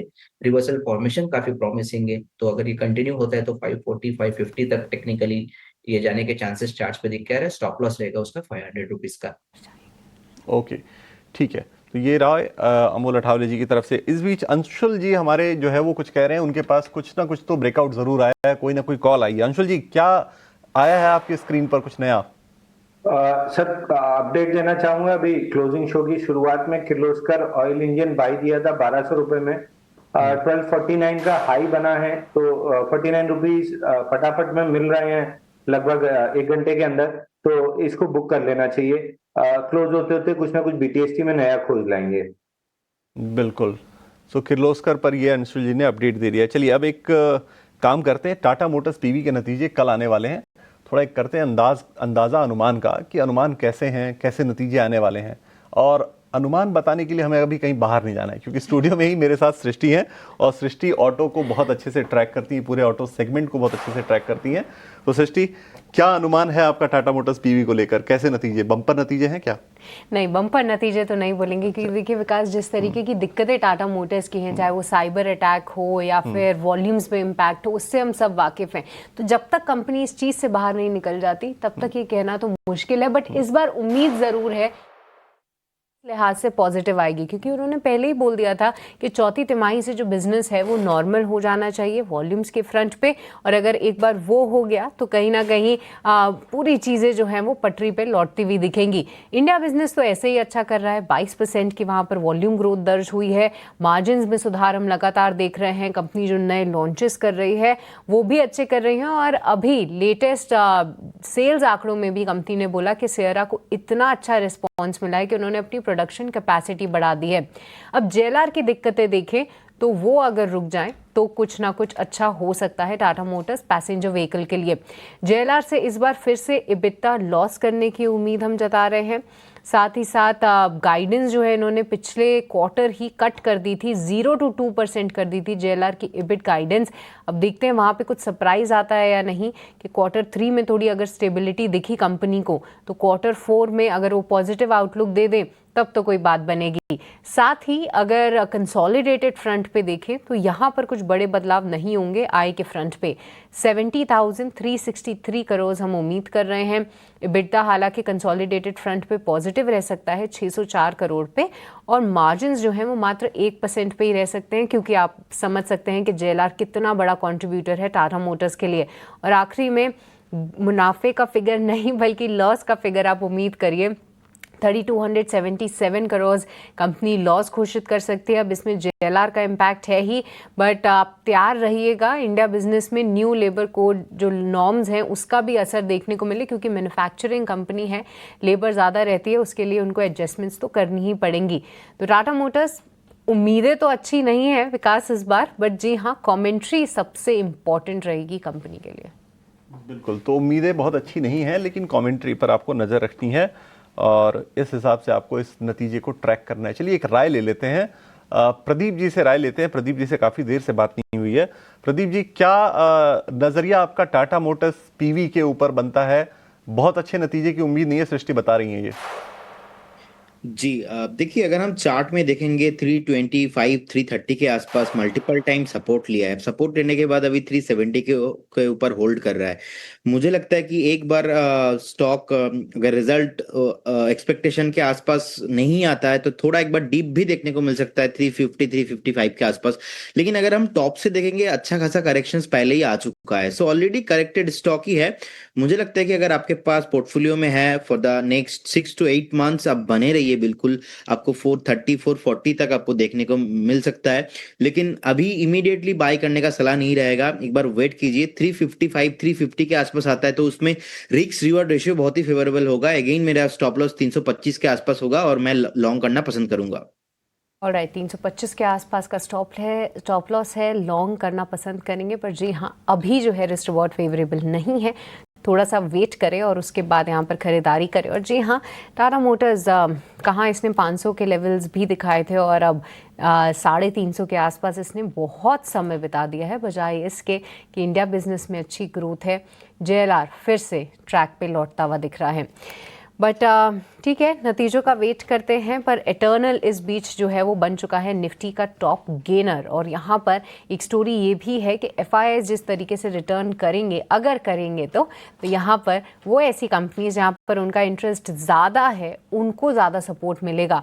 इटर्नल 5% की तेज़ी के साथ फिलहाल ट्रेड करता हुआ। अमोल, आपकी क्या रीडिंग है? यहाँ पर 300 के लेवल्स के बेहद करीब इटर्नल, कैसे देख रहे हैं? ओके, बताइए। जेफरीज के मॉडल पोर्टफोलियो में गोदरेज कंज्यूमर को रिप्लेस किया इटर्नल ने। ओह हाँ, ये तो एक अपडेट आई है अभी। जी बिल्कुल, जेफरीज के मॉडल पोर्टफोलियो में जो है इटर्नल का एडिशन हुआ है, तो फंड फ्लोज जो है वो आते हुए दिखेंगे। पर अमोल, आपकी रीडिंग टेक्निकल फ्रंट पे कैसे देख रहे हैं आप? ये अगर मैं मीडियम टर्म के हिसाब से देखता हूँ तो काफी प्रॉमिसिंग लेवल है। शॉर्ट टर्म में शायद थोड़ा सा दिक्कत कर सकते हैं क्योंकि एक लॉन्ग करेक्शन देखने को मिला था, स्टॉक कंसोलिडेट हो रहा है इंपॉर्टेंट लेवल्स के आसपास।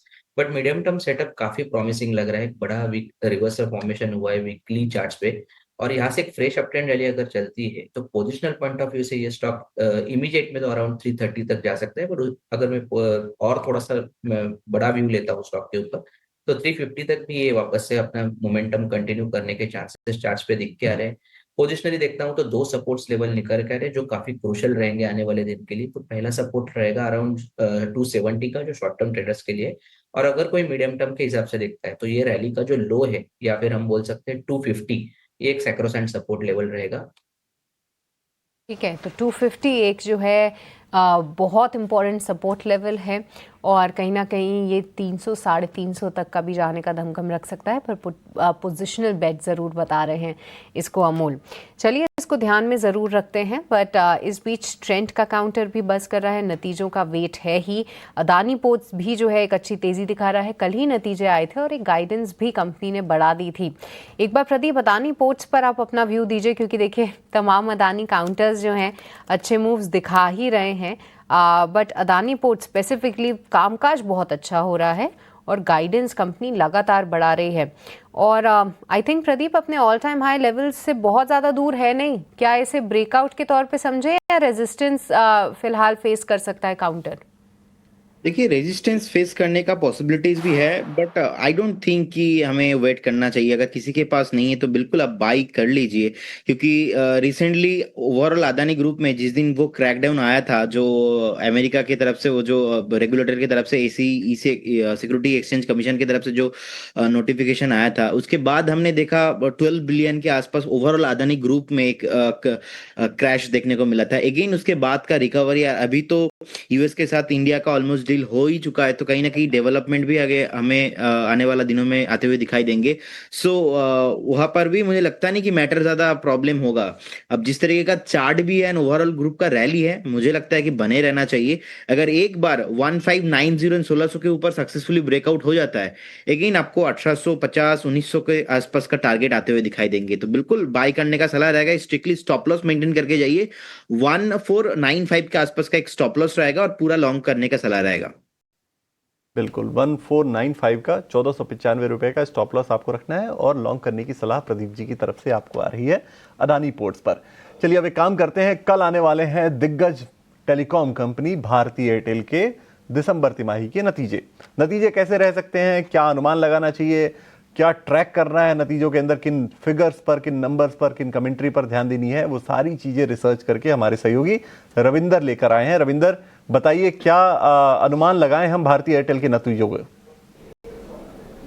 जी बिल्कुल, यहाँ पे भारतीय एयरटेल अपने क्वार्टर 3 के रिजल्ट अनाउंस करने वाली है, और इस क्वार्टर में स्ट्रीट जो है inline set of number estimate कर रहा है। यहाँ पर रेवेन्यू जो है 2.6% की यहाँ पे ग्रोथ देखने को मिल सकती है सिक्वेंशियल बेसिस से। वहीं अगर बात करें प्रॉफिट की, तो प्रॉफिट में इस क्वार्टर में जो अच्छा खासा 5.5% का यहाँ पे ग्रोथ जो है एस्टिमेट किया जा रहा है सिक्वेंशियल बेसिस से। वहीं अगर बात करें एबिटा और एबिटा मार्जिन की, तो एबिटा और एबिटा मार्जिन जो है थोड़ा सा फ्लैट देखने को मिल सकता है इस क्वार्टर में। वहीं सभी सेगमेंट में स्टडी मोमेंटम से Q3 FY26 जो है थोड़ी अच्छी रहने की एक्सपेक्टेशन है। वहीं जो एवरेज रेवेन्यू पर यूजर है वो 255 से जो Q2 FY26 में जो 255 था, वो बढ़कर 258 पर देखने को मिल सकती क्वार्टर बेसिस है।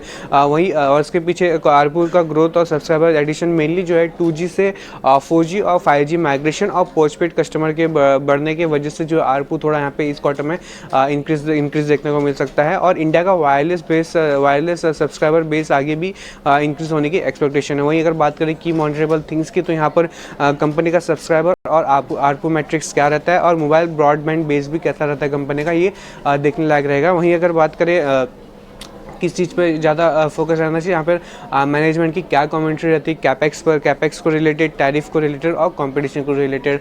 सो ओवरऑल इस क्वार्टर में भारतीय एयरटेल के जो नंबर है वो इनलाइन जो है स्ट्रीट एस्टिमेट कर रहे हैं। सो इनलाइन एक्सपेक्टेशन है भारतीय एयरटेल के नतीजों को लेकर, कल आएंगे नतीजे। अभी काम करते हैं, एक राय ले लेते हैं। अमोल जी के पास चलते हैं।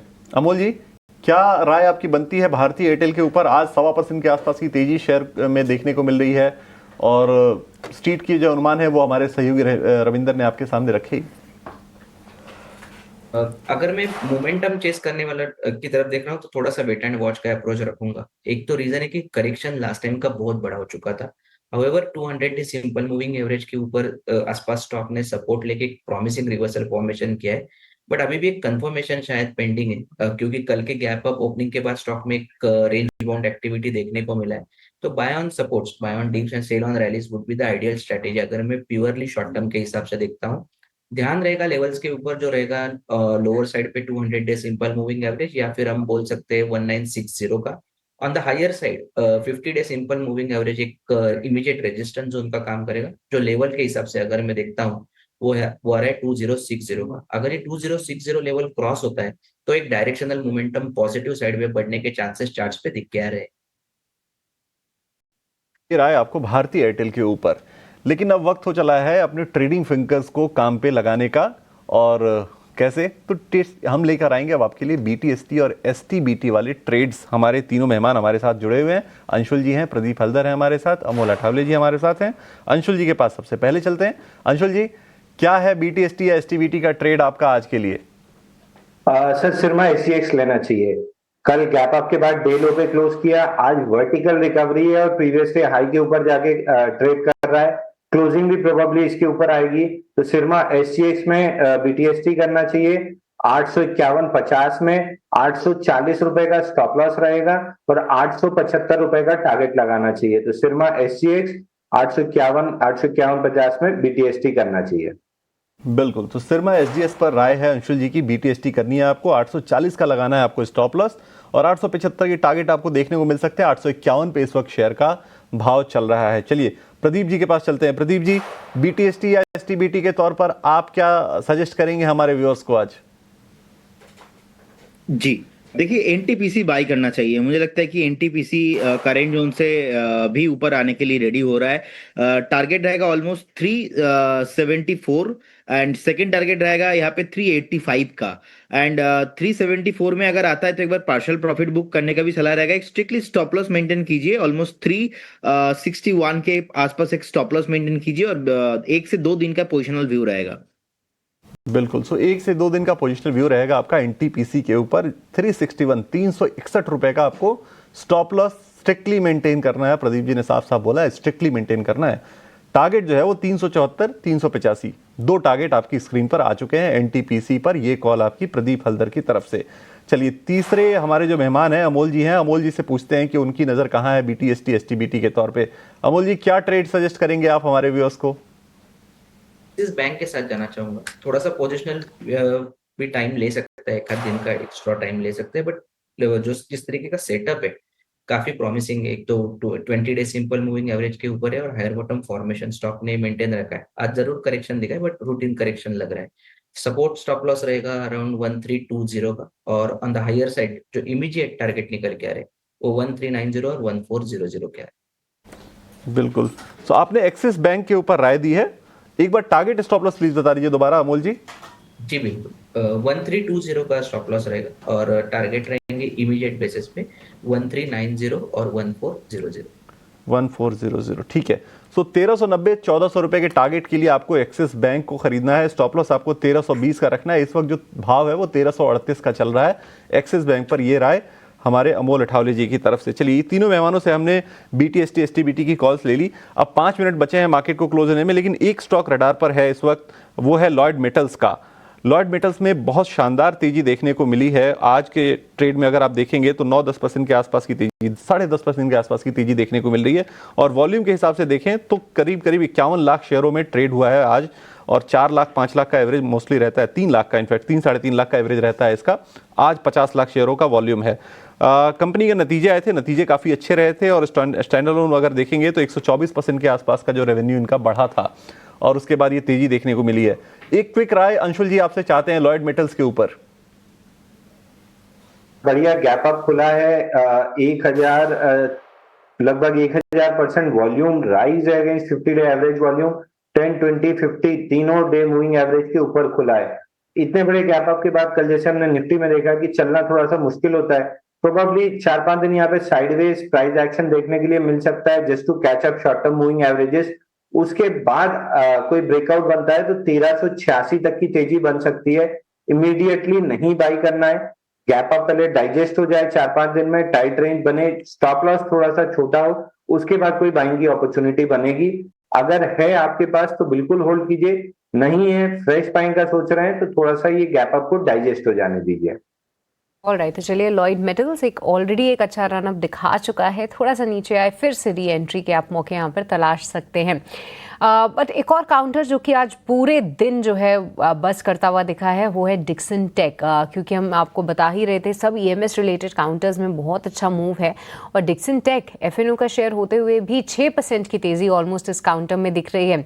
एक बार प्रदीप जी आपकी राय, अभी भी मौके हैं क्योंकि देखिए करेक्शन तो बहुत ज़बरदस्त रहा है, कहाँ एक पल को हमने 18,000 के भी लेवल्स देखे थे, फिर लुढ़कता हुआ 10,000 के पास आ चुका, फिर अब जिस बजट में जिस तरीके से पीएलआई से रिलेटेड अनाउंसमेंट्स आए हैं, अर्निंग्स में जो है उम्मीद से बेहतर रहे हैं नंबर्स, फैक्टर्स तो बिल्ड इन हो रहे हैं, बट आपको क्या लगता है ये स्टॉक कहाँ तक जा सकता है और क्या अभी भी इसमें ट्रेड लेना चाहिए? बिल्कुल अभी तो ट्रेड लेना ही चाहिए, क्योंकि हमने कॉल दिया था जब स्टूडियो लास्ट टाइम आया था मैं, और उस टाइम पे टारगेट अचीव हुआ, बाद में नीचे आ गया था टारगेट अचीव होने के बाद, इनफैक्ट 10,000 के नीचे भी आ गया था। बट मुझे लग रहा है कि नीचे कहीं ना कहीं ये बेस फॉर्मेशन हो चुका है। जब तक 11,000 के ऊपर है कुछ प्रॉब्लम नहीं है, अगेन आपको 13,800, 14,000, 15,000 तक आपको आते हुए दिखाई देंगे। मुझे लगता है कि 11,000 आपके लिए एक स्ट्रिक्टली स्टॉप लॉस होना चाहिए। करंट जोन से भी बाय करने का सलाह रहेगा। इनफैक्ट पर्टिकुलर स्टॉक में आप BTST भी करके जा सकते हो। अगर आपका व्यू थोड़ा 4 से 5 दिन पोजिशनल भी है तो मुझे लगता है कि इजीली जिस तरीके का तेजी यहाँ पे है और बेस फॉर्मेशन बना है, आपको इजीली 12,500, 13,000 तक की रैली कंटिन्यू होते हुए शॉर्ट टर्म में दिखाई देंगे। तो शॉर्ट टू मीडियम टर्म दोनों टाइम के लिए बाय करने का सलाह रहेगा।